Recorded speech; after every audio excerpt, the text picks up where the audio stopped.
ಕರ್ನಾಟಕದಲ್ಲಿ ಕೃತಿಕ ಮಳೆ ಅಬ್ಬರ. ಮುಂದಿನ 48 ಗಂಟೆಯಲ್ಲಿ ಭಾರೀ ಮಳೆ ಎಚ್ಚರಿಕೆ.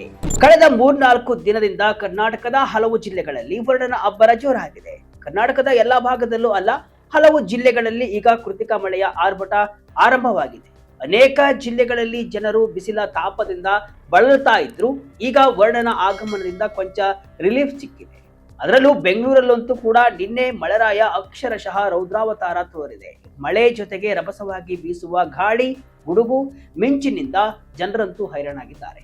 ಈಗ ಅಪ್ಡೇಟ್ ಏನಂದ್ರೆ, ಹವಾಮಾನ ಇಲಾಖೆ ಈಗ ಅತ್ಯಂತ ಗಂಭೀರವಾದ ಎಚ್ಚರಿಕೆಯನ್ನ ಕೊಟ್ಟಿದೆ. ಮೇ 25ರವರೆಗೆ ರಾಜ್ಯಾದ್ಯಂತ ಭಾರಿ ಮಳೆಯಾಗುವ ಸಾಧ್ಯತೆ ಇದೆ. ಅಲ್ಲದೆ ಬೆಂಗಳೂರಲ್ಲಿ ಮುಂದಿನ 48 ಗಂಟೆಯಲ್ಲಿ ಭಾರಿ ಮಳೆಯಾಗುವ ಸಾಧ್ಯತೆ ಇದೆ ಅಂತ ಯೆಲ್ಲೋ ಅಲರ್ಟ್ ಅನ್ನ ಘೋಷಣೆ ಮಾಡಲಾಗಿದೆ. ಹಾಗಾದ್ರೆ ಯಾವೆಲ್ಲ ಜಿಲ್ಲೆಗಳಿಗೆ ಅಲರ್ಟ್ ನೀಡಲಾಗಿದೆ?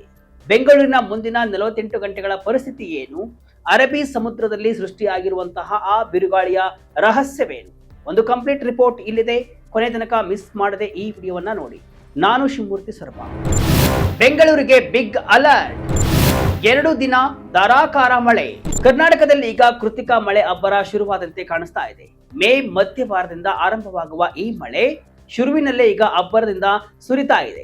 ನಾವೀಗ ಮೊದಲು ಬೆಂಗಳೂರಿನ ಪರಿಸ್ಥಿತಿ ಹೇಗಾಗಿದೆ, ಹವಾಮಾನ ಇಲಾಖೆ ಏನ್ ಅಲರ್ಟ್ ಅನ್ನ ಕೊಟ್ಟಿದೆ ಅಂತ ಡೀಟೇಲ್ ಆಗಿ ನೋಡ್ತಾ ಹೋಗೋಣ. ಆಮೇಲೆ ರಾಜ್ಯದ ಬಗ್ಗೆ ನೋಡ್ತಾ ಹೋಗೋಣ. ಸಿಲಿಕಾನ್ ಸಿಟಿಯಲ್ಲಿ ಕಳೆದ 2 ದಿನಗಳಿಂದ ಸಂಜೆ ಹೊತ್ತಿನಲ್ಲಿ ಸುರಿಯುತ್ತಿರುವಂತಹ ಮಳೆ ಜನರನ್ನ ಹೈರಾಣಾಗಿಸಿದೆ. ಗುರುವಾರ ಸಂಜೆ ಸುರಿದ ಭೀಕರ ಮಳೆಯಿಂದಾಗಿ ನಗರದ ಅರ್ಧಕ್ಕೂ ಹೆಚ್ಚು ರಸ್ತೆಗಳು ಜಲಾವೃತಗೊಂಡಿದ್ವು. ಮೆಜೆಸ್ಟಿಕ್, ಶಿವಾಜಿನಗರ, ಜಯನಗರ ಮತ್ತು ಕೆಆರ್ ಮಾರುಕಟ್ಟೆಯಂತಹ ಪ್ರದೇಶಗಳಲ್ಲಿ ಜನರು ವಾಹನಗಳನ್ನ ಬಿಟ್ಟು ರಸ್ತೆಯಲ್ಲೇ ನಿಲ್ಲುವಂತಹ ಪರಿಸ್ಥಿತಿ ಬಂದಿತ್ತು. ಇನ್ನು ರಾಜಾಜಿನಗರದ ಮೋದಿ ಆಸ್ಪತ್ರೆ ಬಳಿ ಬೃಹತ್ ಮರವೊಂದು ಚಲಿಸುತ್ತಿದ್ದಂತಹ ಕಾರಿನ ಮೇಲೆ ಬಿದ್ದಿತ್ತು. ಅದೃಷ್ಟವಶಾತ್ ಚಾಲಕ ಪ್ರಾಣಾಪಾಯದಿಂದ ಪಾರಾಗಿದ್ದಾನೆ. ಹವಾಮಾನ ಇಲಾಖೆ ಈಗ ಬೆಂಗಳೂರಿಗೆ ಇಂದಿನಿಂದ ಸತತ 3 ದಿನಗಳ ಕಾಲ ಯೆಲ್ಲೋ ಅಲರ್ಟ್ ಘೋಷಣೆ ಮಾಡಿದೆ. ಅಂದ್ರೆ ಮುಂದಿನ 48 ಗಂಟೆಗಳ ಕಾಲ ಬೆಂಗಳೂರಿನಲ್ಲಿ ಗುಡುಗು ಸಹಿತ ಭಾರಿ ಮಳೆಯಾಗಲಿದೆ. ಕೇವಲ ಮಳೆ ಮಾತ್ರವಲ್ಲ, ರಭಸವಾದ ಗಾಳಿ ಜೊತೆಗೆ ಗುಡುಗು ಮಿಂಚು ಕೂಡ ಇರಲಿದೆ. ಜನರು ಜಾಗರೂಕರಾಗಿರುವುದು ಒಳ್ಳೆಯದು. ರಾಜ್ಯದ 11 ಜಿಲ್ಲೆಗಳಿಗೆ ಆರೆಂಜ್ ಅಲರ್ಟ್. ಮೀನುಗಾರರಿಗೆ ಕಡಲಿಗೆ ಇಳಿಯದಂತೆ ಎಚ್ಚರಿಕೆ. ಮಳೆ ಕೇವಲ ಬೆಂಗಳೂರಿಗೆ ಮಾತ್ರ ಸೀಮಿತವಾಗಿಲ್ಲ. ಹವಾಮಾನ ಇಲಾಖೆ ರಾಜ್ಯದ ಒಟ್ಟು 11 ಜಿಲ್ಲೆಗಳಲ್ಲಿ ಆರೆಂಜ್ ಅಲರ್ಟ್ ಅನ್ನ ಘೋಷಣೆ ಮಾಡಿದೆ. ಯಾದಗಿರಿ, ರಾಯಚೂರು, ಬಾಗಲಕೋಟೆ, ಕೊಪ್ಪಳ, ಗದಗ, ತುಮಕೂರು, ಚಿಕ್ಕಬಳ್ಳಾಪುರ, ಕೋಲಾರ, ರಾಮನಗರ, ಬೆಂಗಳೂರು ನಗರ ಮತ್ತು ಗ್ರಾಮಾಂತರ ಜಿಲ್ಲೆಗಳಲ್ಲಿ ಹಾಗೂ ಶಿವಮೊಗ್ಗ, ಕರಾವಳಿ, ದಕ್ಷಿಣ ಒಳನಾಡಿನಲ್ಲೂ ಕೂಡ ಭಾರೀ ಮಳೆ ಆಗಲಿದೆ. ಇನ್ನುಳಿದ 17 ಜಿಲ್ಲೆಗಳಲ್ಲಿ ಯೆಲ್ಲೋ ಅಲರ್ಟ್ ಅನ್ನು ಕೂಡ ಘೋಷಣೆ ಮಾಡಲಾಗಿದೆ. ಇನ್ನು ಅರಬ್ಬಿ ಸಮುದ್ರ ಮತ್ತು ಬಂಗಾಳ ಕೊಲ್ಲಿಯಲ್ಲಿ ಬಿರುಗಾಳಿಯ ತೀವ್ರತೆ ಹೆಚ್ಚಾಗಿರುವುದರಿಂದ ಕರಾವಳಿ ಭಾಗದ ಮೀನುಗಾರರಿಗೆ ಸಮುದ್ರಕ್ಕೆ ಇಳಿಯದಂತೆ ಎಚ್ಚರಿಕೆಯನ್ನು ಕೊಡಲಾಗಿದೆ. ಗಂಟೆಗೆ 50ರಿಂದ 60 ಕಿಲೋಮೀಟರ್ ವೇಗದಲ್ಲಿ ಗಾಳಿ ಬೀಸುವ ಸಾಧ್ಯತೆ ಇರೋದ್ರಿಂದ ಈಗಾಗಲೇ ಸಮುದ್ರಕ್ಕೆ ಹೋಗಿರುವಂತಹ ಬೋಟ್ಗಳು ತಕ್ಷಣವೇ ದಡವನ್ನ ಸೇರಬೇಕು ಅಂತ ಸೂಚನೆಯನ್ನ ಕೊಡಲಾಗಿದೆ. ಉಡುಪಿಯ ಮಲ್ಪೆ ಬಂದರಿನಲ್ಲಿ ಈಗಾಗಲೇ 100 ಬೋಟ್ಗಳು ವಾಪಸ್ ಬಂದಿರೋದು ಪರಿಸ್ಥಿತಿಯ ಗಂಭೀರತೆಯನ್ನ ತೋರಿಸ್ತಾ ಇದೆ. ಇನ್ನು ಮಳೆಯ ಆರ್ಭಟಕ್ಕೆ ವಿಜಯಪುರ ಜಿಲ್ಲೆಯ ನೀಡಗುಂದಿಯಲ್ಲಿ ಮಹಿಳೆ ಸಾವನ್ನಪ್ಪಿದ್ದಾರೆ. 56 ವರ್ಷದ ಮಹಾದೇವಿ ಶಿವಾನಂದ ವಾರದ ಎನ್ನುವ ಮಹಿಳೆ ಮಣ್ಣಿನ ಮನೆ ಕುಸಿದು ಸಾವನ್ನಪ್ಪಿದ್ದಾರೆ. ಕಳೆದ ಕೆಲವು ದಿನಗಳಿಂದ ಸುರಿಯುತ್ತಿರುವಂತಹ ಮಳೆಗೆ ಹಳೆಯ ಮನೆಯ ಮಣ್ಣಿನ ಚಾವಣಿ ಅಕ್ಷರಶಃ ನೆನೆದು ಹೋಗಿತ್ತು. ಮಹಾದೇವಿ ಅವರು ಮನೆಯ ಒಳಗೆ ನಿದ್ದೆ ಮಾಡುತ್ತಿರುವಾಗಲೇ ಚಾವಣಿ ಕುಸಿದು ಅವರ ಮೇಲೆ ಬಿದ್ದಿದೆ. ಮುಂಗಾರು ಮಳೆಗೆ ಎದುರಾಯ್ತಾ ವಿಘ್ನ. ಅರಬ್ಬಿ ಸಮುದ್ರದಲ್ಲಿ ವಾಯುಭಾರ ಕುಸಿತ. ಈಗ ಎಲ್ಲರನ್ನು ಕೂಡ ಕಾಡ್ತಾ ಇರುವಂತಹ ಅತಿ ದೊಡ್ಡ ಪ್ರಶ್ನೆ ಅಂದ್ರೆ ರಾಜ್ಯಕ್ಕೆ ಮುಂಗಾರು ಮಳೆ ಯಾವಾಗ ಬರುತ್ತೆ ಅನ್ನೋದು. ಒಂದು ಕಡೆ ಮುಂಗಾರು ಪೂರ್ವ ಮಳೆ ಅಬ್ಬರಿಸ್ತಾ ಇದೆ, ಆದ್ರೆ ಅಸಲಿ ಮಾನ್ಸೂನ್ ಪ್ರವೇಶಕ್ಕೆ ಮಾತ್ರ ಅಡೆತಡೆಗಳು ಎದುರಾಗಿವೆ. ಹವಾಮಾನ ತಜ್ಞರು ಹೇಳುವಂತಹ ಪ್ರಕಾರ ಉತ್ತರ ಹಿಂದೂ ಮಹಾಸಾಗರ ಮತ್ತು ಅರಬ್ಬಿ ಸಮುದ್ರದಲ್ಲಿ ಮುಂಗಾರು ಮಾರುತಗಳಿಗೆ ಪೂರಕವಾದಂತಹ ವಾತಾವರಣ ಸದ್ಯಕ್ಕೆ ಇಲ್ಲಂತೆ. ಇದರಿಂದಾಗಿ ಮುಂಗಾರು ರಾಜ್ಯಕ್ಕೆ ನಿಗದಿತ ಸಮಯದಲ್ಲಿ ಪ್ರವೇಶ ಮಾಡೋದು ಸ್ವಲ್ಪ ಡೌಟು ಅಂತ ಹೇಳಲಾಗ್ತಿದೆ. ಮೇ 30ರವರೆಗೆ ಕರಾವಳಿ ಜಿಲ್ಲೆಗಳಲ್ಲಿ ಮಳೆಯ ಪ್ರಮಾಣ ತಗ್ಗಲಿದೆ. ಆದರೆ ಇನ್ನೆರಡು ದಿನಗಳಲ್ಲಿ ಅರಬ್ಬಿ ಸಮುದ್ರದಲ್ಲಿ ವಾಯುಭಾರ ಕುಸಿತ ಉಂಟಾಗುವ ಲಕ್ಷಣಗಳು ಕಾಣಿಸ್ತಾ ಇದ್ದು, ಇದರ ಪರಿಣಾಮವಾಗಿ ಸೋಮಾಲಿಯಾ ಜೆಟ್ ವೇವ್ಸ್ ಪ್ರಬಲಗೊಳ್ಳಲಿವೆ. ಇವು ಪ್ರಬಲಗೊಂಡ್ರೆ ಮಾತ್ರ ಮುಂಗಾರು ಮಾರುತಗಳಿಗೆ ವೇಗ ಸಿಗೋದು. ಅಂದ್ರೆ ಜೂನ್ ಮೊದಲ ವಾರದ ನಂತರವೇ ನಮಗೆ ಅಸಲಿ ಮುಂಗಾರು ಮಳೆಯ ದರ್ಶನವಾಗಬಹುದು. 50 ಕಿಲೋಮೀಟರ್ ವೇಗದ ಬಿರುಗಾಳಿ, ಮರದ ಕೆಳಗೆ ನಿಲ್ಲಬೇಡಿ. ತಗ್ಗು ಪ್ರದೇಶಗಳಲ್ಲಿ ವಾಸಿಸುವವರಿಗೆ ಸೂಚನೆ. ಎಸ್ ವೀಕ್ಷಕರೇ, ಇಂದಿನಿಂದ ಮೇ 25ರವರೆಗೆ ಜನರು ಅನುಸರಿಸಬೇಕಾದ ಕೆಲವು ಸುರಕ್ಷತಾ ಕ್ರಮಗಳನ್ನು ಹವಾಮಾನ ಇಲಾಖೆ ಕೊಟ್ಟಿದೆ. ಗುಡುಗು ಸಿಡಿಲಿನ ವೇಳೆ ಯಾವುದೇ ಕಾರಣಕ್ಕೂ ಮರದ ಕೆಳಗೆ ಅಥವಾ ವಿದ್ಯುತ್ ಕಂಬಗಳ ಪಕ್ಕದಲ್ಲಿ ನಿಲ್ಲಬೇಡಿ. ಇತ್ತೀಚೆಗೆ ಸಿಡಿಲಿಗೆ ಬಲಿಯಾಗುವವರ ಸಂಖ್ಯೆ ಹೆಚ್ಚಾಗ್ತಿದೆ. ವಾಹನ ಸವಾರರು ರಸ್ತೆಗಳಲ್ಲಿ ನೀರು ನಿಂತಿರುವುದರಿಂದ ಆಳ ಗೊತ್ತಾಗದೆ ಅಪಘಾತಗಳಾಗುವಂತಹ ಸಂಭವ ಇರುತ್ತೆ. ಹಾಗಾಗಿ ನಿಧಾನವಾಗಿ ಚಾಲನೆ ಮಾಡಿ. ಮಣ್ಣಿನ ಗೋಡೆ ಅಥವಾ ಹಳೆಯ ಚಾವಣಿ ಇರುವಂತಹ ಮನೆಗಳಲ್ಲಿ ಇರೋರು ಮಳೆ ಬಂದಾಗ ಸುರಕ್ಷಿತ ಸ್ಥಳಕ್ಕೆ ಶಿಫ್ಟ್ ಆಗುವುದು ಉತ್ತಮ. ಇನ್ನು ಘಟ್ಟದ ಕೆಳಗಿನ ಪ್ರದೇಶಗಳಲ್ಲಿ ಮತ್ತು ಮಲೆನಾಡಿನ ಭಾಗಗಳಲ್ಲಿ ಹಠಾತ್ ಮಳೆಯಾಗುವ ಮುನ್ಸೂಚನೆ ಇರೋದ್ರಿಂದ ವೀಕೆಂಡ್ ಪ್ರವಾಸವನ್ನ ಸ್ವಲ್ಪ ಮುಂದೂಡುವುದು ಒಳ್ಳೆಯದು ಅಂತ ಐಎಂಡಿ ಸೂಚಿಸಿದೆ.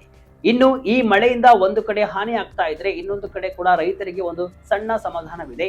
ಕೃತಿಕ ಮಳೆ ಬಿರುಸುಗೊಂಡಿರೋದ್ರಿಂದ ಒಣಗಿದ್ದ ಜಮೀನುಗಳಲ್ಲಿ ಈಗ ತೇವಾಂಶ ಕಾಣಿಸಿಕೊಳ್ತಾ ಇದೆ. ಇದು ರೈತರಿಗೆ ಭೂಮಿ ಹದ ಮಾಡೋಕೆ ಅತಿ ದೊಡ್ಡ ಸಹಾಯವಾಗಲಿದೆ. ಇನ್ನು ಬೆಂಗಳೂರಿನ ಸುತ್ತಮುತ್ತಲಿನ ಜಿಲ್ಲೆಗಳಲ್ಲಿ ಈಗ ತರಕಾರಿ ಬೆಳೆಗಾರರಿಗೆ ಈ ಮಳೆ ಸಂಜೀವಿನಿ. ಬಿಸಿಲಿನ ಬೇಗೆಯಿಂದ ಹೈರಾಣಾಗಿದ್ದ ಜನತೆಗೆ ಈ ಮಳೆ ಕೊಂಚ ರಿಲೀಫ್ ಕೊಟ್ಟಿದೆ. ಈಗ ರಾಜ್ಯದಲ್ಲಿ ಬಿತ್ತನೆ ಕಾರ್ಯ ಕೂಡ ಶುರುವಾಗಿದೆ. ಗುಡುಗು ಸಹಿತ ಭಾರಿ ಮಳೆಗೆ ಬೆಳೆ ನಾಶ.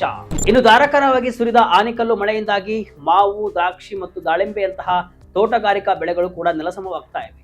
ಬಿಸಿಲಿಗೆ ಒಣಗುತ್ತಿದ್ದಂತಹ ಭೂಮಿಗೆ ಮಳೆ ಬೇಕಾಗಿತ್ತು. ಆದ್ರೆ ಈ ರೀತಿ ಆನಿಕಲ್ಲು ಮಳೆ ಬಂದರೆ ಕೈಗೆ ಬಂದ ತುತ್ತು ಬಾಯಿಗೆ ಬರದಂತ ಆಗುತ್ತೆ.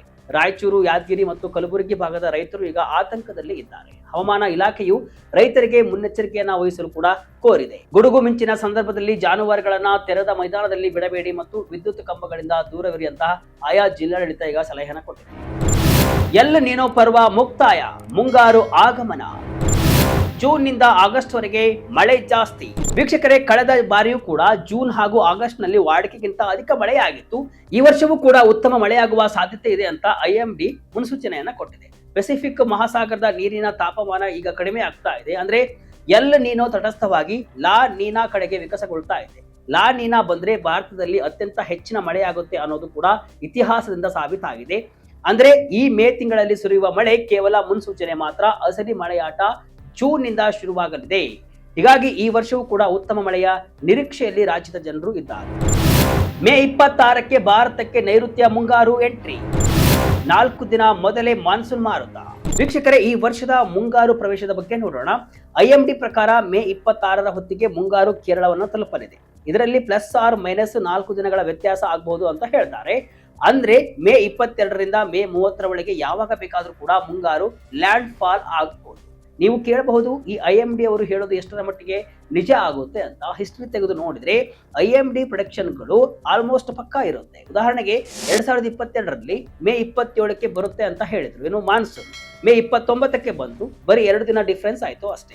ಇನ್ನು 2023ರಲ್ಲಿ ಜೂನ್ 4ಕ್ಕೆ ಅಂದಿದ್ರು, ಜೂನ್ 8ಕ್ಕೆ ಬಂತು, ಇಲ್ಲಿ 4 ದಿನ ಡಿಫ್ರೆನ್ಸ್ ಆಯ್ತು. 2024ರಲ್ಲಿ ಮೇ 31ಕ್ಕೆ ಅಂತ ಹೇಳಿದ್ರು, ಮೇ 30ಕ್ಕೆ ಬಂತು, ಬರೀ 1 ದಿನ ಡಿಫರೆನ್ಸ್ ಅಷ್ಟೇ. ಇನ್ನು 2025ರಲ್ಲಿ ಹೋದ ವರ್ಷ ಮೇ 27ಕ್ಕೆ ಬರುತ್ತೆ ಅಂದಿದ್ರು, ಮೇ 24ಕ್ಕೆ ಮಾನ್ಸೂನ್ ಎಂಟ್ರಿ ಆಯಿತು. ಅಂದ್ರೆ 3 ದಿನ ಮುಂಚಿತವಾಗಿಯೇ ಮುಂಗಾರು ಭಾರತಕ್ಕೆ ಎಂಟ್ರಿ ಕೊಡುತ್ತೆ. ಹಾಗಾಗಿ ಈ ವರ್ಷ ಕೂಡ ಮೇ ಕೊನೆ ವಾರದಲ್ಲಿ ಮುಂಗಾರು ಶುರುವಾಗೋದು ಆಲ್ಮೋಸ್ಟ್ ಗ್ಯಾರಂಟಿ. ಈಗಾಗಲೇ ಅಂಡಮಾನ್ ನಿಕೋಬಾರ್ಗೆ ಮುಂಗಾರು ಮಾರುತಗಳು ಎಂಟ್ರಿ ಕೊಟ್ಟಿವೆ ಅಂತಾನು ಹೇಳಲಾಗ್ತಾ ಇದೆ. ಇನ್ನು ಕರ್ನಾಟಕಕ್ಕೆ ಮುಂಗಾರು ಬರೋದು ಯಾವಾಗ ಅಂದ್ರೆ ಕೇರಳಕ್ಕೆ ಎಂಟ್ರಿ ಕೊಟ್ಟು 3-4 ದಿನದೊಳಗೆ ಬರಲಿದೆ. ಅಂದ್ರೆ ಜೂನ್ 1ರ ಹೊತ್ತಿಗೆ ಕರ್ನಾಟಕಕ್ಕೆ ಮುಂಗಾರು ಎಂಟ್ರಿ ಕೊಡಬಹುದು. ಒಟ್ಟಿನಲ್ಲಿ ರಾಜ್ಯದಲ್ಲಿ ಕೃತಿಕ ಮಳೆಯ ಅಬ್ಬರ ಮುಂದುವರಿತಾ ಇದೆ. ಮುಂದಿನ 48 ಗಂಟೆಗಳ ಕಾಲ ಬೆಂಗಳೂರಲ್ಲಿ ಭಾರಿ ಮಳೆಯಾಗುವ ಮುನ್ಸೂಚನೆಯನ್ನ ಕೊಟ್ಟಿದ್ದು ಜನರು ಎಚ್ಚರಿಕೆಯಿಂದ ಇರಬೇಕಾಗುತ್ತೆ. ಇನ್ನು ಬೆಂಗಳೂರು ಸೇರಿದಂತೆ 11 ಜಿಲ್ಲೆಗಳಿಗೆ ಆರೆಂಜ್ ಅಲರ್ಟ್ ಅನ್ನು ಕೊಡಲಾಗಿದೆ. ಅರಬ್ಬಿ ಸಮುದ್ರದ ವಾಯುಭಾರ ಕುಸಿತದ ಬದಲಾವಣೆಗಳು ಮುಂಗಾರಿನ ಮೇಲೆ ಪ್ರಭಾವ ಬೀರಲಿದ್ದು ಜೂನ್ ಆರಂಭದಲ್ಲಿ ಅಸಲಿ ಮಳೆಗಾಲ ಶುರುವಾಗುವ ನಿರೀಕ್ಷೆ ಇದೆ. ಈ ವರ್ಷ ಮಳೆಗಾಲ ಹೇಗಿರಲಿದೆ ಅನ್ನೋದನ್ನು ಕೂಡ ನಾವು ಕಾದು ನೋಡಬೇಕಾಗಿದೆ. ಇದಿಷ್ಟು ಇವತ್ತಿನ ವಿಶೇಷ. ಇದೇ ರೀತಿ ಹಲವು ವಿಶ್ಲೇಷಣೆ ಮಾಹಿತಿ ಅಷ್ಟೇ ಅಲ್ಲ, ಮನರಂಜನೆಯ ವಿಡಿಯೋಗಳಿಗಾಗಿ ವಿಜಯ ಕರ್ನಾಟಕ ವೆಬ್ಸೈಟ್, ಫೇಸ್ಬುಕ್ ಹಾಗೂ ಯೂಟ್ಯೂಬ್ ಪೇಜ್ ಅನ್ನು ಫಾಲೋ ಮಾಡಿ. ಧನ್ಯವಾದಗಳು.